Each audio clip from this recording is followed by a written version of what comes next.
Tushunmasa qiyin. Hajviya. Muallif Safar Kokilov. Audio hikoya Markaziy yoshlar kutubxonasi uchun maxsus tayyorlandi. Katta bir korxonaga rahbar bo'lib ko'tarilgan bir do'stimga bosiqlik bilan gina qildim. Xafa bo'lmang-u, birodar, keyingi vaqtlarda qobiliyatsiz, ko'rsavod odamlarni ishga olish ko'paydi. Axir bunaqada kelajak nima bo'ladi? Do'stim bir qizarib, bir bo'zardi-da zarda bilan dedi: rahbar bo'lib ko'rmagansiz-da, gapiraverasiz. Men nima qilay axir? Osmondan shalpillab tushganim yo'q-ku. Shu yerning odami bo'lsam, mening ham aka-ukam, tog'a-jiyanim, urug' bor.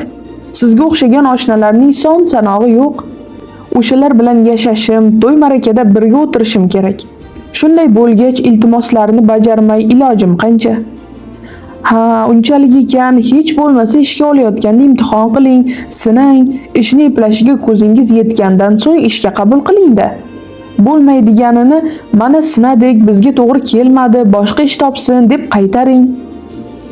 Oshnajon, rahbar bo'lib ko'rmagansiz-da, bilmaysiz. To'satdan yuqoridan qo'ng'iroq jiringlab tahdidli ovozda falonchini yuboryapmiz, ishga joylashtiring deyishsa, g'iq etolmay qolar ekansiz. Qani olmay ko'ringchi. Har kuni taftishchilarni yuborib tekshirtiraveradi. Rahbar bo'lganingizga pushaymon bo'lib ketasiz. Beayb Parvardigor axir.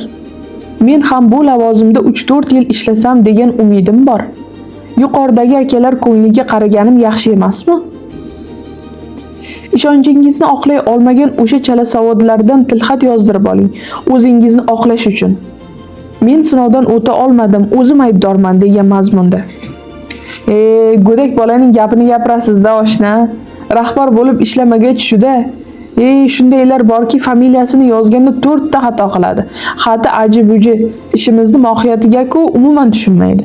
Lekin o'lsa ham unday tilxat yozib bermaydi. Beti bezrayib, ko'zi baqrayib turaveradi. Orasiga tushganlar esa endi o'rganib ketadi-da, hamma ham birdan odam bo'lmagan-ku, qoqilib, surinib yaxshi bo'ladi-da.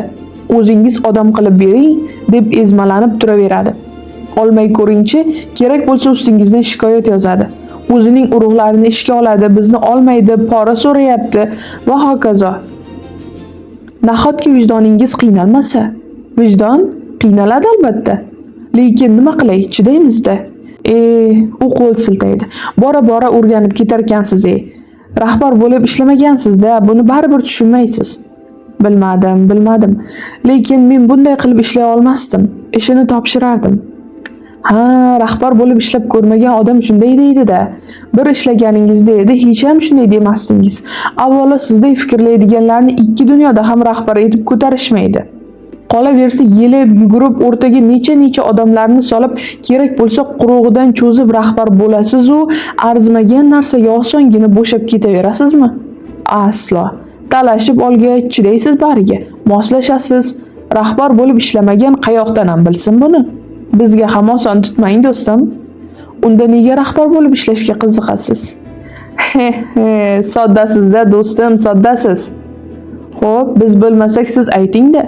Rahbarlikning nimasi yaxshi? Rahbarlik ham bir kasb oshna. Axir kimdir rahbar bo'lib korxonalarni boshqarish kerak-ku. Qolaversa faqat ish emas, davralarning to'ri, izzat, ikrom va cho'ntak deganday. Gap bu yoqda deng. Shaxsiy manfaat birinchi o'rinda demaysizmi? Shunaqa gaplar. Rahbar bo'lib ishlaganingizda edi, bunaqa bema'ni savollarni berib o'tirmagan bo'lardingiz. Bunday rahbar bo'lmaganim yaxshi. Shkamdagi uzumga bo'yi yetmagan tulki puf sassiq deb ketgan ekan. Hamma gap sizning rahbar bo'lib ishlamaganingizda, tushunmaysiz. Sizni ham 1 yil, yo'q, bir oygina biror katta tashkilotga rahbar qilib saylashsa, joyimni bermayman deb oyoq tirab kursiga yopishib olgan bo'lardingiz. Xohlaysizmi, men oraga tushib biror yerga rahbarlikka gaplashaman? Sizday bo'lib ishlash uchunmi? Yo'q, xohlamayman. Rahbar bo'lib ko'rmagansiz-da, shunday deyapsiz. Avval bir bo'lib ko'ring. Yo'q, bunday ishlashga vijdonim yo'l qo'ymaydi. Ha, yashang. Sizdek haqiqatchi, kelajak uchun qayg'uradigan, vijdonli kishilar vijdoniga dog' tushirmaslik uchun o'zini avaylab rahbar bo'lishni xohlamasa, kimdir ishlashi kerak-ku. Demak, o'z-o'zidan bizga o'xshagan rahbarlikka qiziqadiganlar ishlaydi-da bu yerda. He, oshnam-e, yana tag'in kelajak deysiz-a? Siz biz rahbarlarni hech qachon tushuna olmaysiz. Chunki rahbar bo'lib ishlamagansiz-da, do'stim.